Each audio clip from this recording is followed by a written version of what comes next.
আগ্রাসনের বিরুদ্ধে, আধিপত্যবাদের বিরুদ্ধে যিনি সবসময় কথা বলেছেন, যিনি সবসময় ইনসাফের পক্ষে কথা বলেছেন, আমাদের সকলের প্রিয় শরীফ ওসমান হাদির জন্য সারা দেশবাসী আজকে দোয়া করছে।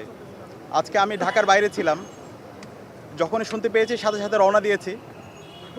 সাথে সাথে মনে হচ্ছিল আমরা সবাই গুলিবিদ্ধ হয়েছি, আজকে পুরো জাতি গুলিবিদ্ধ হয়েছে। আজকে সকল মানুষরা আমাদের ওসমান হাদি ভাইয়ের জন্য দোয়া করছে। আমরা আশা রাখছি আল্লাহ তাআলা অবশ্যই আমাদের সকলের প্রিয় জুলাইয়ের সহযোদ্ধা, ইনসাফের প্রতীক শরীফ ওসমান হাদি ভাইকে আমাদের মাঝে ফিরিয়ে দেবে ইনশাআল্লাহ। আমরা পরিবারের সাথে সাক্ষাৎ করেছি, পরিবার আল্লাহর কাছে দোয়া করছে, মেন্টালি তারাও স্টেবল অবস্থায় আছে ইনশাআল্লাহ। আল্লাহর রহমতে আমাদের সকলের প্রিয় ওসমান হাদি ভাই বাংলাদেশের 18 কোটি মানুষের দোয়ায় আমাদের মাঝে ফিরে আসবে ইনশাআল্লাহ। একই সাথে আজকে আমরা অন্তর্বর্তীকালীন সরকারকে জিজ্ঞেস করতে চাই, এই জুলাই বিপ্লব পরবর্তী আজকে 1.5 বছর হচ্ছে, এই অপরাধী যারা আছে, কালপ্রিট যারা আছে, এই খুনি হাসিনা এবং তার দোসররা, নিষিদ্ধ ঘোষিত ছাত্রলীগ, নিষিদ্ধ ঘোষিত আওয়ামী লীগ এবং যুবলীগ, এই সন্ত্রাসীরা কিভাবে আজকে এই স্বাধীন বাংলাদেশে এইভাবে আমার ভাইকে গুলি করতে পারে, এই অপরাধীরা কিভাবে জামিনে মুক্তি পায়, সেটা আমরা আজকে আপনাদের কাছে কোয়েশ্চেন করতে চাই। আজকে অন্তর্বর্তীকালীন সরকারের উদাসীনতার কারণে এই ধরনের গণহত্যাকারী, শিশু হত্যাকারী এবং গত 16 বছরে যারা গুম খুন আয়নাগর তৈরি করেছে, এই খুনি হাসিনার দোসররা তারা আবার নতুনভাবে ষড়যন্ত্র এবং চক্রান্ত করার সুযোগ পাচ্ছে। আমরা হুঁশিয়ার করতে চাই, এই স্বাধীন বাংলাদেশে খুনি হাসিনা এবং তার দোসরদের কোনো ঠিকানা হবে না। প্রত্যেকের এই স্বাধীন বাংলাদেশে বিচার হবে এবং একই সাথে এই বাংলাদেশে, স্বাধীন বাংলাদেশে আর কোনো ধরনের দিল্লির এজেন্ডা এখানে আর বাস্তবায়ন হবে না। বাংলাদেশে রাজনীতি করবে বাংলাদেশপন্থী যারা আছে তারাই।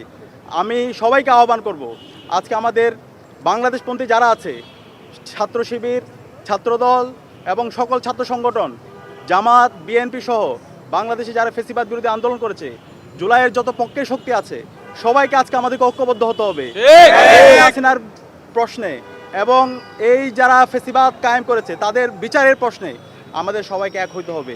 আমরা ঐক্যবদ্ধভাবে এই খুনি হাসিনার বিরুদ্ধে এবং বাংলাদেশের স্বাধীনতা, সার্বভৌমত্ব, অখণ্ডতাকে আমাদের অক্ষুণ্ণ রাখার জন্য আমাদেরকে ঐক্যবদ্ধ হওয়ার জন্য আমি সবাইকে আহ্বান করছি।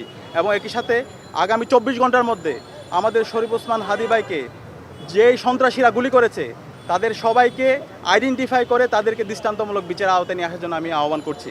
আমি আশা রাখবো বাংলাদেশের সকল ফ্যাসিবাদ বিরোধী যারা আছে, সকল রাজনৈতিক দল, ছাত্র সংগঠন, সিভিল সোসাইটি, সবাই আমরা ঐক্যবদ্ধভাবে আমাদের এই অপরাধীদের বিচারের প্রশ্নে এবং খুনি হাসিনার বিচারের প্রশ্নে এবং সামনের যে নির্বাচন, একটি ফ্রি ফেয়ার ক্রেডিবল ইলেকশন নির্বাচন বাস্তবায়নের জন্য আমরা সবাই ঐক্যবদ্ধভাবে কাজ করব।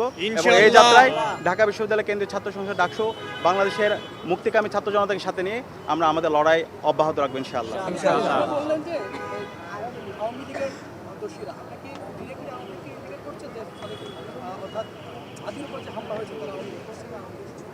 ইতিমধ্যে আমরা যতগুলো রিপোর্ট দেখেছি, গোয়েন্দার থেকে বিভিন্ন রিপোর্ট এসেছে এবং বিভিন্ন ফ্যাক্ট, যে রিপোর্টগুলো এসেছে ফ্যাক্ট চেকারদের, সেখানে ইতিমধ্যে যে তথ্যগুলো এসেছে সেগুলো আমরা দেখতে পেয়েছি ফ্যাসিবাদের দোসররা এই ষড়যন্ত্র এবং চক্রান্ত করেছে এবং ওসমান হাদি ভাইয়ের উপর যে হামলা, সে হামলার সাথে তারা জড়িত আছে। এবং একই সাথে সেটা আমরা বলতে চাই, বাংলাদেশের যে পুলিশ প্রশাসন আছে, যে ইন্টেলিজেন্স আছে, তারা কি করেছে? এই যে বারবার ষড়যন্ত্র এবং চক্রান্ত হচ্ছে, তাদের কাছে তো রিপোর্ট থাকার কথা। আমাদের কাছে মনে হচ্ছে এই ফ্যাসিবাদের দোসররা তারা এখন পর্যন্ত পুলিশের মধ্যে আছে, তারা হচ্ছে এখন পর্যন্ত অ্যাডমিনিস্ট্রেশন আছে, এখন পর্যন্ত সচিবালয় আছে, এখন পর্যন্ত বিশ্ববিদ্যালয় আছে, সেখানে বসে তারা বিভিন্ন ধরনের ষড়যন্ত্র এবং চক্রান্ত করছে। এবং তাদের এই ষড়যন্ত্র এবং চক্রান্তগুলোকে আমরা দেখতে পাচ্ছি সেই ফ্যাসিবাদী কাঠামোতে যেভাবে মিডিয়া এই ধরনের ফ্যাসিবাদকে প্রশ্রয় দিয়েছিল, এই ফ্যাসিবাদী যেই কাঠামো, সেই কাঠামোকে টিকিয়ে রাখার জন্য মিডিয়া যেভাবে হচ্ছে কনসেন্টগুলোকে তারা ম্যানুফ্যাকচার করেছিল, ঠিক একই কায়দায় নতুন বাংলাদেশে আমরা মিডিয়ার এই ধরনের দ্বিচারিতা দেখতে পাচ্ছি। আমরা আহ্বান করব এই বিপ্লব পরবর্তী নতুন বাংলাদেশে মিডিয়া অবশ্যই এই জাতির দর্পণ, তারা সত্যকে সত্য বলবে, কিন্তু কোনো ফ্যাসিবাদের দোসর যারা আমার ওসমান শরীফ হাদি ভাইকে হামলার পর এই যাদেরকে এক্সিট দেওয়ার চেষ্টা করে, যারা এই খুনি হাসিনা এবং তার দোসরদেরকে এক্সিট দেওয়ার চেষ্টা করে এবং তাদের পক্ষে জনমত উৎপাদন করার চেষ্টা করে, তাদের বিরুদ্ধে আমাদের সতর্ক থাকতে হবে, তাদের বিরুদ্ধে আমাদের প্রতিরোধ জারি রাখতে হবে। এখনই সময় আমাদের একটি জাতীয় ঐক্যের, এখনই সময় আমাদের যারা কালপ্রিট আছে, যারা সন্ত্রাসী আছে, যারা গণহত্যা এবং শিশু হত্যাকারী আছে, তাদের বিরুদ্ধে আমাদের প্রতিবাদ প্রতিরোধ জারি রাখার। এবং আজকে আমি সাবধান করতে চাই যে জুলাইয়ের প্রজন্ম আছে, তারা কাউকে ভয় পায় না। এই জুলাই প্রজন্ম আমরা রক্ত দিতে শিখে গেছি, আমরা কাউকে ভয় পাই না। কেউ আমাদেরকে যদি ভয় দেখাতে চান, কেউ যদি আবার সন্ত্রাস কায়েম করতে চান, কেউ যদি এই ধরনের গুপ্ত হত্যা চালাতে চান, তাহলে বাংলাদেশে আপনাদের ঠিকানা হবে না। সকল ষড়যন্ত্র চক্রান্তকে নস্যাৎ করে দিবে।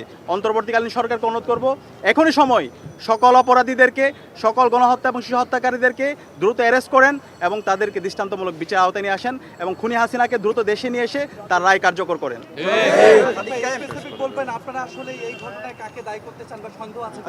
এটা ইতিমধ্যে আমরা বলেছি, ইতিমধ্যে এটা সরকারের দায়িত্ব এবং যতগুলো রিপোর্ট এসেছে সেই রিপোর্টের মধ্যে আপনারা দেখেছেন, যারা আছে এটা সরকারের দায়িত্ব দ্রুত সময়ের মধ্যে তাদেরকে অ্যারেস্ট করে দৃষ্টান্তমূলক বিচার আওতায় নিয়ে আসা। একটা প্রশ্ন, সেটা হচ্ছে যে নির্বাচনের তফসিল হয়েছে, নির্বাচন খুব কাছাকাছি চলে আসছে, এই মুহূর্তে এইরকম একটি ঘটনা নির্বাচনকে বানচাল করার কোনো বার্তা কিনা, আপনি কি মনে করেন? আমরা দেখতে পেয়েছি গতকাল তফসিল ঘোষণার পর থেকে এই পতিত ফেসিস্টরা বিভিন্ন ধরনের ষড়যন্ত্র এবং চক্রান্ত করছে, হুমকি দুমকি দিচ্ছে যেন নির্বাচন না হয়।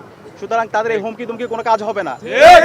নির্বাচন কমিশনের এবং অন্তর্বর্তীকালীন সরকারের দায়িত্ব হচ্ছে নাগরিকের নিরাপত্তা ইনশিওর করা এবং একটি ফ্রি ফেয়ার ক্রেডিবল ইলেকশন আয়োজন করা।